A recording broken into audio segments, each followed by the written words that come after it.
Assalamualaikum warahmatullahi wabarakatuh. Perkenalkan, nama saya Isna Pitasari dengan NIM 1815401111. Di sini saya akan menjelaskan tentang kehamilan ektopik.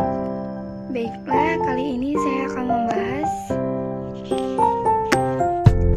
kehamilan ektopik terganggu atau biasa yang disebut dengan KIT. Apa sih KIT itu? Yuk kita bahas.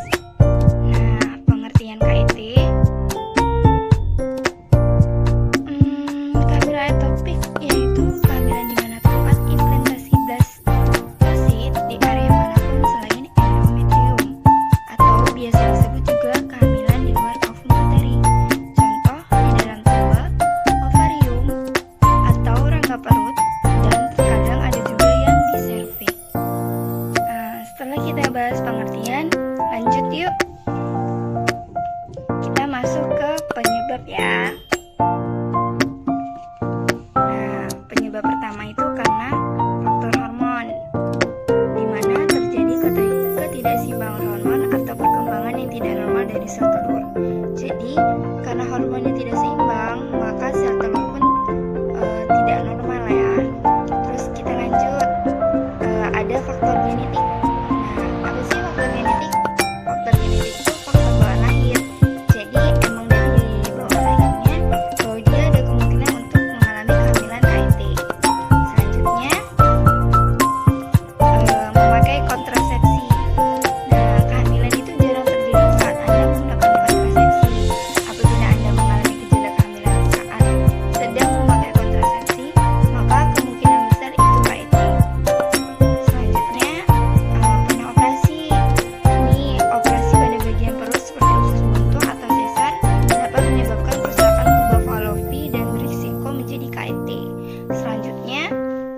Kerusakan tuba falopi, sehingga fungsi tuba falopi untuk membawa sel telur yang sudah dibuahi ke daerah endometrium menjadi tidak maksimal. Jadi karena ini berkaitan ya antara pernah operasi dengan kerusakan tuba falopi. Nah, kerusakan tuba falopi ini bisa diakibatkan karena operasi, dan karena tubanya rusak, jadi fungsi tuba yang untuk membawa sel telur ke endometrium itu menjadi tidak efektif, sehingga terjadi tuh KIT, kehamilan di luar endometrium.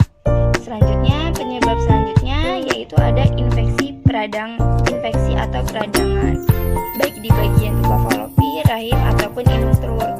Jadi bisa juga karena ada infeksi seperti infeksi yang dijelaskan di bagian tuba falopi, rahim ataupun indung telur.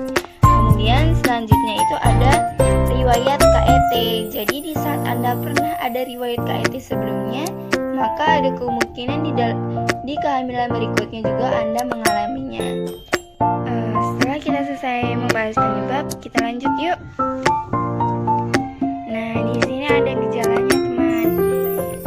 Gejala dari kehamilan ektopik yaitu yang pertama, nyeri perut bagian bawah, kemudian mual muntah, selanjutnya kram perut, selanjutnya nyeri panggul, kemudian ada pusing, rasa lemah, dan yang terakhir adalah perdarahan.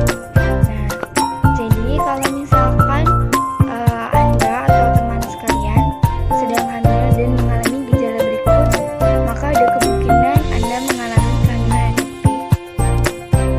Setelah selesai bahas gejala, kita lanjut yuk.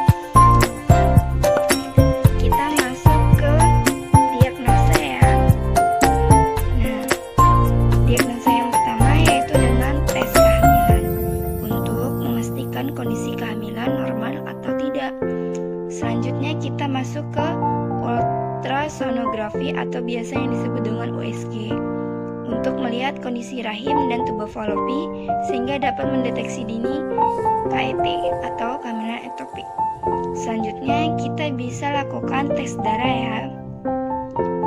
Kehamilan normal pada darah ibu umumnya ditemukan hormon homochroniorik gonadotropin atau biasa yang disebut dengan HCG dan meningkat setiap harinya. Jika tidak ada hormon tersebut, menandakan ada kelainan pada kehamilan seperti kehamilan ektopik. Nah, jadi ketika kita hamil, kita lakukan tes darah. Dan apabila dari hasil tes darah tidak ditemukan hormon H-CG tersebut, maka ada kemungkinan kehamilan kita merupakan kehamilan ektopik. Setelah kita selesai membahas diagnosa, kita lanjut yuk. Lanjut ke penanganannya. Nah, penanganan dari KIT yang pertama itu ada suntik methotrexate. Kemudian kita bisa lakukan operasi laparoskopi atau cara yang dilakukan untuk mengangkat embrio. Jadi operasi ini berguna untuk mengangkat embrio yang berada di luar endometrium. Selanjutnya kita masuk ke operasi laparotomi atau operasi darurat yang dilakukan dengan cara menyayat sayatan perut. Selanjutnya kita masuk ke